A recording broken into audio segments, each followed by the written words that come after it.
এই ত্রাণ সংগ্রহের কার্যক্রমের মধ্যে আমরা সিদ্ধান্ত নিয়েছি যে আমরা কাপড় এবং শুকনো খাবার আর নিচ্ছি না।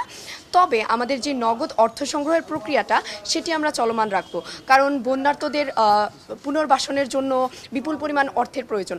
তো বন্যা পরিস্থিতি পুরোপুরি কাটিয়ে ওঠার আগ পর্যন্ত আমরা সিদ্ধান্ত নিয়েছি যে আমাদের নগদ অর্থ সংগ্রহের কার্যক্রম চলমান থাকবে। আমরা আমাদের বৈষম্য বিরোধী ছাত্র আন্দোলনের নগদ অর্থ সংগ্রহের কার্যক্রম শুধুমাত্র টিএসসির সামনে যে বুথটা আছে সেখানেই হচ্ছে। এছাড়া আমরা আর কোনো অন্য কোথাও নগদ অর্থ নিচ্ছি না।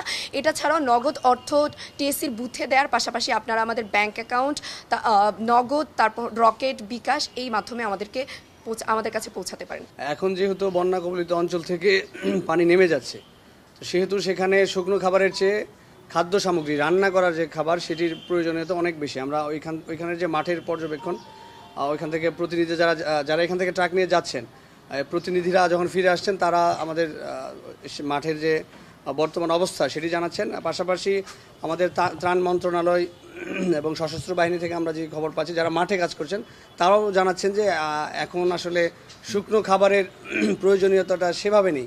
তবে কিছু জায়গায় এখনও পানি আসলে সেভাবে নামেনি, সেই জায়গাগুলোতে শুকনো খাবারের প্রয়োজনীয়তা আছে, সেটিও আমরা বিবেচনায় রাখছি।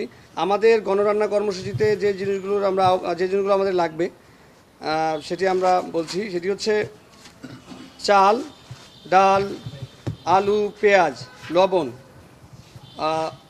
সয়াবিন তেল, মরিচ বলতে শুকনো মরিচ আর কি, অথবা মরিচের গুঁড়া, শুকনো মরিচের গুঁড়া, মোমবাতি, দেয়াশলাই, ওরস্যালাইন, জরুরি ঔষধ, পানি বিশুদ্ধকরণ ট্যাবলেট এবং স্যানিটারি ন্যাপকিন।